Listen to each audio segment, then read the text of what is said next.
menurut saya salah satu output nanti dari raker antara penyelenggara pemilu dengan legislatif, penyelenggara pemilu terutama KPU sudah bisa mengambil ancang-ancang untuk segera mempersiapkan penetapan tahapan, ya. Jadi tahapan pemilu itu harus segera disiapkan oleh penyelenggara. Menurut saya ini penting karena untuk mengunci isu pro kontra penundaan ataupun perpanjangan masa jabatan presiden, ya, agar kita segera bisa move on dari kasus itu, ya. Kita sudah cukup lama berputar-putar di isu itu, saatnya kita sekarang move on. Kita move on lah dari isu itu dan kita beranjak ke isu-isu substantif dari kepemiluan kita, ya. Jadi dengan KPU segera menetapkan tahapan itu juga menandaskan bahwa kita sudah fix, ya, pemilu 2024 ke depan sudah nggak bisa lagi diganggu gugat gitu. Itu pesan politiknya apabila KPU segera menetapkan tahapan gitu, ya. Nah, itu juga mengindikasikan bahwa kita publik itu sudah bisa melihat bahwa memang sudah ada kepastian ini, gitu, ya, sudah fix gitu, sehingga kita bisa beralih ke isu yang lain, misalnya soal isu-isu tentang kualitas demokrasi di dalam kepemiluan kita, ya. Kita mulailah kita bicara soal itu, ya. Kita mulai mengkritisi, kita mulai aware terhadap isu-isu tentang kualitas demokrasi. Misalnya, kalau kualitas demokrasi dalam urusan kepemiluan, saya pikir ada 3 hal, ya. Pertama, urusan pemilih, ya. Kemudian kedua, urusan yang dipilih. Kemudian ketiga adalah how to get the power, atau bagaimana caranya mendapatkan kekuasaan itu. Nah, 3 hal ini saya pikir kita sudah harus mulai membicarakan gitu tentang hal-hal ini, ya. Nah, urusan pemilih misalnya tadi saya menyambut baik Pak Imran sudah diantaranya upaya yang dilakukan adalah sudah membentuk satu ya semacam gugus tugas, ya, pemantauan pemilu. Nah, saya pikir ide ini atau gagasan Depdagri membentuk pemantau ini perlu disambut baik, sehingga nanti dengan pemantau dari publik seperti saya, Jerry, Mas Adit, ya, atau juga termasuk Mas Ari, bisa bersinergi dengan lembaga satu gugus tugas pemantauan dari Depdagri ini untuk kira-kira kita bisa melakukan apa nanti secara bareng-bareng, secara bersinergi ke depan gitu, ya, untuk melakukan bareng-bareng kita melakukan pemantauan gitu, ya. Nah, ini saya pikir satu langkah yang perlu kita apresiasi juga untuk urusan, terutama untuk urusan pemilih, ya, karena berhubungan dengan nanti juga pihak Dukcapil, ya. Nah, untuk urusan yang dipilih, ya, untuk urusan bagaimana kualitas dari orang-orang yang akan kita pilih, terutama di legislatif, itu menjadi penting karena begini, belajar dari pemilu terakhir, wacana atau diskursus tentang atau perbincangan publik tentang calon presiden itu lebih dominan, ya. Dia kira-kira ada di angka 70%, ya, dari diskursus publik, ya, daripada orang berwacana atau melakukan analisis kritis terhadap legislatif, ya. Nah, ini tentu saja PR bagi kita supaya nanti di diskursus publik itu lebih berimbang, kita juga, atau kalau ada disparitas jarak antara 70% dan 30% itu bisa dikurangi lah sedikit gitu, ya. Jadi kita juga harus publik juga harus diajak untuk berbicara soal bagaimana kualitas wakil-wakil mereka di parlemen ya, baik di level RI maupun di level daerah, provinsi, kabupaten, kota. Itu juga menjadi penting karena kita yang masih menganut trias politika ini harus legislatif dan eksekutif juga harus sama-sama kuat ya. Kita juga harus memperhatikan bagaimana mengupayakan para wakil rakyat itu menjadi qualified ya, sehingga bisa melakukan fungsi-fungsinya, fungsi checks and balance itu terhadap legislatif. Nah, karena itu maka diskursus tentang legislatif juga perlu diintensifkan ya, selain juga kita ribut dan berbicara soal capres-capresan gitu. Nah itu oke-oke saja, tetapi juga kita harus menaikkan intensitas kita berbicara tentang kualitas dari legislatif kita. Itu menjadi satu PR yang penting ya. Nah kemudian juga selain urusan pemilih, urusan yang dipilih, kemudian juga urusan dari bagaimana orang mendapatkan kekuasaan itu. Nah, ini tentu saja ada kaitannya dengan mekanisme, dengan prosedur, ya, dengan bagaimana penyelenggaraan yang dilakukan oleh KPU maupun juga Bawaslu dan DKPP. Nah, bagaimana penyelenggara pemilu itu mampu mengelola sehingga proses orang mendapatkan kekuasaan itu prosesnya adalah fair ya.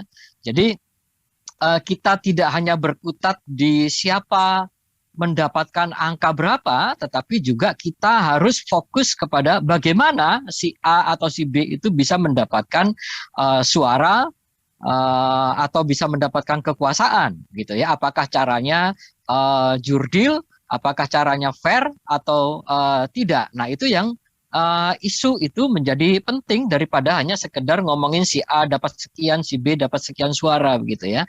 Tetapi bagaimana dia sampai bisa mendapatkan sejumlah suara itu, nah itu yang menjadi penting.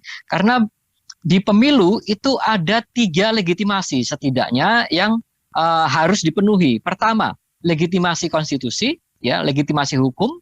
Kemudian yang kedua, legitimasi politik. Dan yang ketiga adalah legitimasi sosiologis.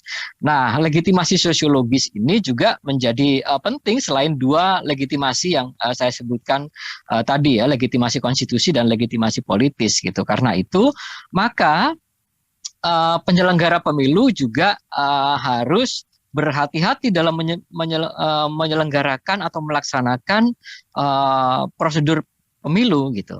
Nah, kita juga berharap nanti penyelenggara pemilu itu juga tidak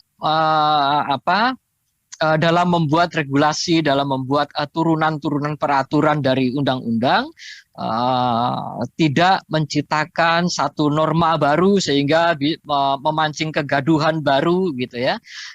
Itu harapan kita ya. Seperti misalnya saya contohkan dalam regulasi soal dilarangnya caleg mantan koruptor ya. Nah, ini kan menurut saya ini menciptakan norma baru yang kemudian juga menciptakan kegaduhan ya. Nah, menurut saya niatnya baik ya, niatnya baik bahwa mantan caleg napi koruptor itu dilarang, tetapi juga kita perlu uji konsistensi terhadap regulasi itu gitu. Misalnya begini. Menurut saya aturan itu atau norma baru itu tidak konsisten ketika misalnya mantan napi koruptor diperbolehkan untuk membentuk satu partai politik baru ya. Misalnya mantan koruptor si X gitu ya, tidak ada larangan untuk dia membuat partai politik gitu. Nah, partai politik itu adalah provider ya, dia pemasok gitu ya. Jadi dia yang memasok elit-elit ini baik di legislatif maupun eksekutif. Nah, kalau mantan napi koruptor boleh mendirikan partai politik sedangkan dia tidak boleh nyalek, nah menurut saya kebijakan ini tidak konsisten gitu. Nah, terlepas dari niat baiknya ya, tetapi kalau kita uji secara konsistensi maka kebijakan itu tidak konsisten. Nah, itu ibaratnya orang tidak diperbolehkan jadi pemakai, tetapi orang diperbolehkan untuk jadi bandar gitu ya. Nah ini yang menurut saya KPU ke depan atau penyelenggara pemilu ya, baik KPU maupun Bawaslu itu satu irama, satu tafsir dalam persoalan-persoalan ketika mereka menetapkan satu regulasi sebagai turunan dari undang-undang ya, di peraturan-peraturan KPU maupun di peraturan-peraturan Bawaslu ya. Nah, sehingga juga antara lembaga-lembaga penyelenggara ini bisa satu tone ya, atau satu irama gitu ya, dalam bersinergi menyelenggarakan pemilu 2024 ke depan gitu ya. Jadi mengurangi juga potensi perbedaan tafsir terhadap satu undang-undang ya, sehingga satu dan lain hal penyelenggara pemilu itu akhirnya menjadi berselisih sendiri ya, antara KPU dan Bawaslu misalnya, itu yang sering terjadi ya, karena perbedaan tafsir. Nah, menurut saya proses-proses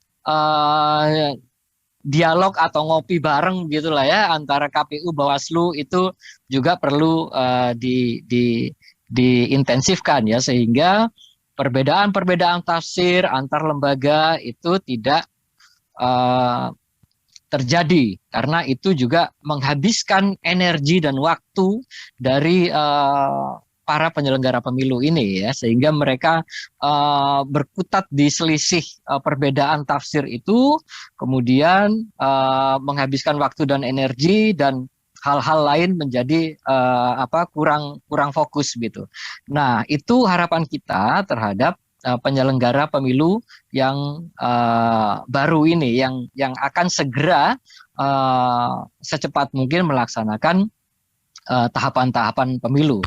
Nah, itu menjadi penting, Mas Ari, menurut saya ya. Good point, Mas Jojo. Nah, ya, karena itu maka sekarang ini perlu kita soroti, awasi bareng-bareng nih, KPU dan Bawaslu ini terutama. Hal pertama adalah kita dorong agar segera KPU mempercepat, segera menetapkan tahapan gitu ya, sehingga kita kunci di situ. Itu yang pertama. Terus kemudian kedua, kita juga perlu segera mencermati juga rekrutmen, seperti yang sudah disinggung Pak Imran tadi ya, soal rekrutmen penyelenggara pemilu di level provinsi ya. Kemudian setelah itu baru kabupaten kota. Nah, sekarang kita fokus di provinsi dulu ya. Itu yang perlu kita cermati ya, proses seleksi penyelenggara pemilu di level provinsi. Bagaimana komposisinya? Nah, dari komposisi ini kemudian komposisi penyelenggara pemilu di level provinsi itu juga menjadi penting untuk kita berpartisipasi, mengawasinya dan mengawalnya gitu. Jadi sehingga pesan dari komposisi itu apa sebenarnya? Menurut saya juga komposisi penyelenggara di level provinsi, kabupaten, kota itu menjadi penting, karena di situ juga tercermin dari pesannya apa yang mau disampaikan dari komposisi itu. Misalnya pesan soal bahwa dari komposisi itu kita bisa melihat profesionalitas dari penyelenggara di level daerah, di level provinsi ya. Dari komposisinya kita bisa melihat bahwa penyelenggara itu profesional. Terus kemudian juga dari komposisi itu kita bisa melihat bahwa komposisi penyelenggara pemilu di level daerah itu juga mengakomodir representasi dari lapisan-lapisan atau elemen-elemen masyarakat. Karena begini, penyelenggara pemilu itu adalah kerja-kerja jaringan ya. Penyelenggara pemilu itu harus mampu meraih semua elemen dan lapisan-lapisan masyarakat seluas mungkin. Karena itu kerja-kerja penyelenggara adalah kerja-kerja jaringan juga ya. Nah, komposisi itu juga akan juga bisa efektif dalam bekerja, melakukan kerja-kerja jaringan ya. Karena itu maka hal-hal seperti ini misalnya itu menjadi penting untuk kita kawal bareng-bareng ya, proses penyelenggara pemilu di level provinsi gitu. Itu yang bisa bisa saya sampaikan sementara ini, Pak Ari. Jadi sekali lagi saya tandaskan bahwa penyelenggara pemilu kita harus mendorong agar segera menetapkan tahapan-tahapan ya. Kemudian yang kedua adalah bahwa kita harus sambut baik juga pembentukan pemantauan dari Depdagri itu. Kita nanti juga perlu berbicara dengan semua stakeholders ya, termasuk dengan elemen-elemen publik agar pemilu atau pilkada ya sekaligus ya, pemilu dan pilkada nanti setelah pemilu itu bisa kita bisa bersinergi melakukan pemantauan secara bersama-sama. Terus kemudian yang ketiga yang tidak kalah pentingnya adalah bagaimana rekrutmen penyelenggara pemilu itu bisa dikawal gitu.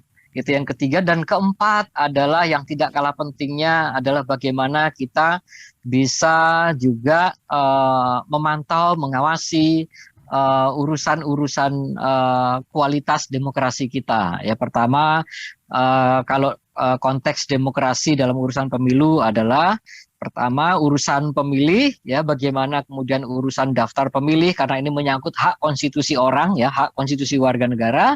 Bagaimana daftar pemilih itu kualitasnya harus juga diperbaiki dari tahun ke tahun. Kemudian yang kedua adalah urusan dari yang dipilih ya, bagaimana presiden maupun anggota legislatif kita juga harus sama-sama kita perbincangkan secara intens ya.